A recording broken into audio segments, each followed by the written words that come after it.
इस तस्वीर में दिख रहा शख्स जिंदा होता अगर वो हिंदू नहीं होता, क्योंकि मारने वालों ने मारने से पहले उसके राज्य के बारे में नहीं पूछा, उसकी भाषा के बारे में नहीं पूछा, उसकी जाति के बारे में नहीं पूछा, सिर्फ एक सवाल पूछा कि क्या वो हिंदू है, और उसके बाद धड़ाधड़ गोलियां सीने को छलनी कर गई। कोई दया नहीं, कोई रहम नहीं, सिर्फ एक सवाल था कि क्या तू हिंदू है, और जब जवाब मिला तो मौत का फैसला हो गया। जम्मू कश्मीर के पहलगाम में मंगलवार दोपहर करीब 3 बजे जो कुछ हुआ उसने इंसानियत को तार तार कर दिया, मानवता को शर्मसार कर दिया, भारत की एकता को लेकर सवाल खड़ा कर दिया, गंगा जमुनी तहजीब पर एक बड़ा सा क्वेश्चन मार्क खड़ा कर दिया। कश्मीर में 26 लोगों की मौत की पुष्टि हो गई है और यह आंकड़ा और बढ़ सकता है, लेकिन ये 26 लोगों की मौत किस तरह हुई है अगर ये आप जानेंगे तो यकीन मानिए आपकी रूह कांप जाएगी, इंसानियत से आपका विश्वास उठ जाएगा। गोली चलाने वाले टूरिस्टों के पास जाते हैं और उनसे कहते हैं कि अपनी पैंट को उतारो। वो देखना चाह रहे थे कि ये हिंदू है या मुसलमान, और जब कंफर्म हो गया तब गोली मार दी गई, पैंट उतरवाकर गोली मार दी गई। भारत में अक्सर हम गंगा जमुनी तहजीब की बात करते हैं, ये कहते हैं कि मजहब नहीं सिखाता हमें आपस में बैर रखना, लेकिन आज इस देश में बहुत सारे लोग ऐसे हैं जो ये सवाल पूछ रहे हैं कि गोली मारने वाले अगर किसी मजहब से नहीं थे तो मजहब पूछे गोली क्यों मारी। और बड़ा अफसोस हो रहा है हमें आज ये सवाल कहते हुए, क्योंकि जो ये सवाल पूछ रहे हैं उनकी बात को भी हम पूरी तरह नकार नहीं पा रहे। चंद रोज पहले हम कश्मीर के अंदर थे और हजारों लोगों से मिल रहे थे, बेशुमार मोहब्बत हमें भी मिली थी, लेकिन उसी कश्मीर में वो लोग भी हैं जो मजहब, जो धर्म देखकर लोगों को कत्ल कर रहे हैं। और इसी वजह से आज बड़े अफसोस से हम कह रहे हैं कि इस सवाल को हम चाहकर भी नकार नहीं पा रहे, क्योंकि जिन्हें मारा गया उनके साथ कोई बहस नहीं हुई, कोई सवाल नहीं पूछा गया, इंसानियत को नहीं देखा गया। और इसीलिए हम बड़े अफसोस से कह रहे हैं कि यह हत्या नहीं, ऐलान था, ऐलान था कश्मीर में हिंदू होने का, कि अगर आप हिंदू हैं तो कश्मीर में यह जुर्म है। ना जाति पूछी गई, ना भाषा पूछी गई, ना राज्य पूछा गया, सिर्फ एक सवाल, तू हिंदू है, मौत के घाट उतार दिया गया। इसे आप टारगेटेड किलिंग से आगे बढ़ाकर सुनियोजित नरसंहार की संज्ञा दे सकते हैं। मंजुनाथ राव, कर्नाटक का एक परिवार जो यहां पहुंचा था, उसमें मंजुनाथ राव जो हैं वो अपनी पत्नी पल्लवी और बेटे के साथ कश्मीर देखने पहुंचे थे।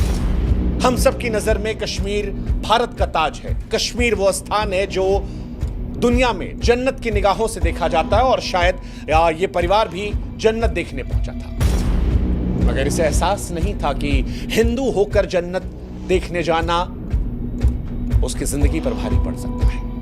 आतंकवादी पहुंचे, उससे नाम पूछा, पता लगा हिंदू है, अगले पल उसकी छाती पर गोलियां मार दी। उसकी पत्नी और बेटे की आंखों के सामने उसे गोलियां मार दी गई। पत्नी चीखती रही, चिल्लाती रही, ये कहती रही कि तुमने मेरे पति को मार डाला है, मुझे भी मार डालो। इसके बाद जवाब आता है कि नहीं, तुझे जिंदा रहना है, जा मोदी को बता देना। शब्द नहीं मेरे पास, शब्द नहीं है, आत्मा चीत्कार कर रही है। हम इस देश में दिन रात संविधान की दुहाई देते हैं। संविधान कहता है कि हम सब एक हैं, बराबर हैं, मगर आतंकवादियों का संविधान, वो कहता है कि हिंदू काफिर है, उसे सांस लेने का हक नहीं। वो कहता है कि अल्लाह का फरमान है कि हर काफिर का खून बहा दो। बांग्लादेश से बंगाल और कश्मीर तक मारने वाले भी वही, मरने वाले भी वही, और ये बड़े अफसोस के साथ कहना पड़ रहा है, बड़े अफसोस के साथ कहना पड़ रहा है। ऐसा नहीं कि इस आतंकवादी घटना के जरिए इस देश के हर मुसलमान को हम निशाना बना रहे हैं, लेकिन आज इस घटना का जो विरोध नहीं करेगा, सवाल उस पर उठेगा, क्योंकि आज ये हत्या मजहब की वजह से हुई है। ये लोग जिंदा होते अगर ये हिंदू नहीं होते। और इसीलिए आज हम इस देश के मुसलमानों से भी कहेंगे कि आप भी आइए, हमारी आवाज में आवाज मिलाइए और बताइए, कहिए चीख कर कि धर्म की वजह से जो हत्या की गई है, यह अल्लाह की इबादत नहीं हो सकती, ये मुसलमान नहीं हो सकता। कश्मीर की वादियां जो कभी फूलों की महक और शांति से महका करती थीं, अब हिंदुओं के लिए कसाई खाना बन गई हैं। कश्मीर में हिंदू होना मौत का फरमान है। एक नया जोड़ा शादी की खुशी, कश्मीर को जन्नत मांग कर आया, मैगी का स्वाद ले रहा था, भेलपुरी खा रहा था, लेकिन उसे क्या पता था कि उसके नाम की कब्र खुद जाएगी। और यह पहली बार नहीं है। द कश्मीर फाइल्स ने जब कश्मीरी पंडितों के घाव को कुरीदा था, तो उस फिल्म को इस्लामोफोबिक कहकर खारिज कर दिया गया था।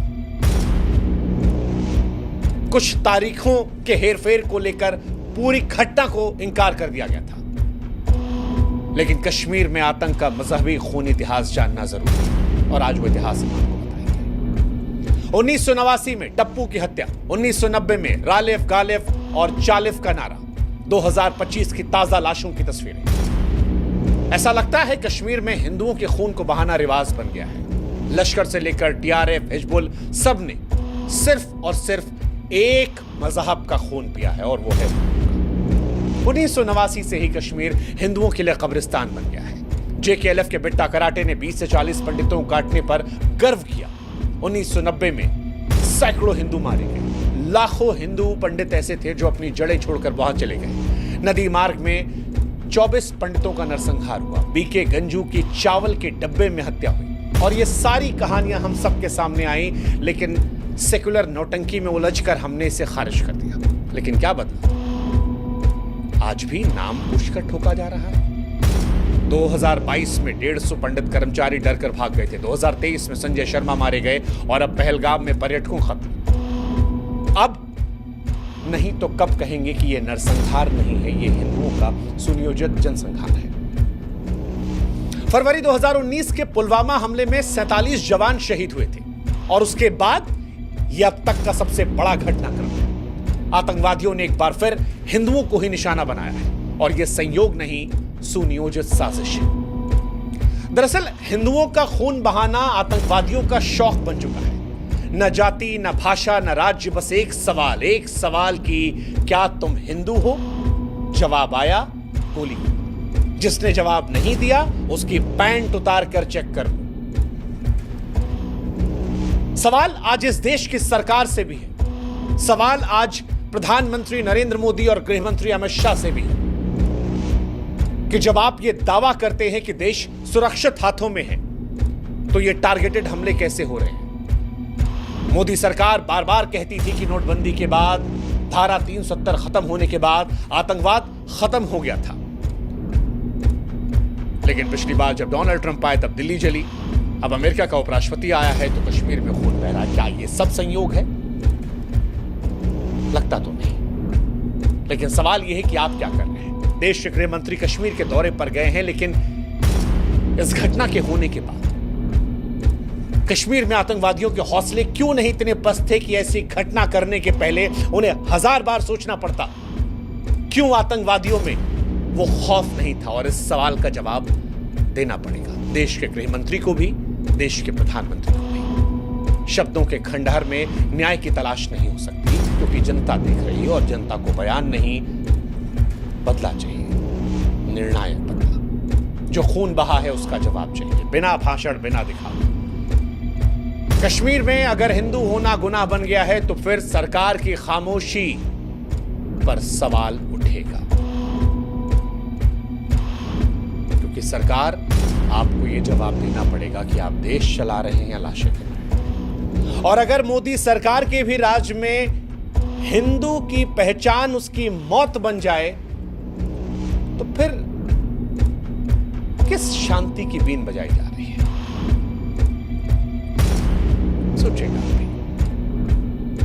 यह हमला लश्कर तैयबा के संगठन द रेजिस्टेंस फ्रंट द्वारा किया गया था।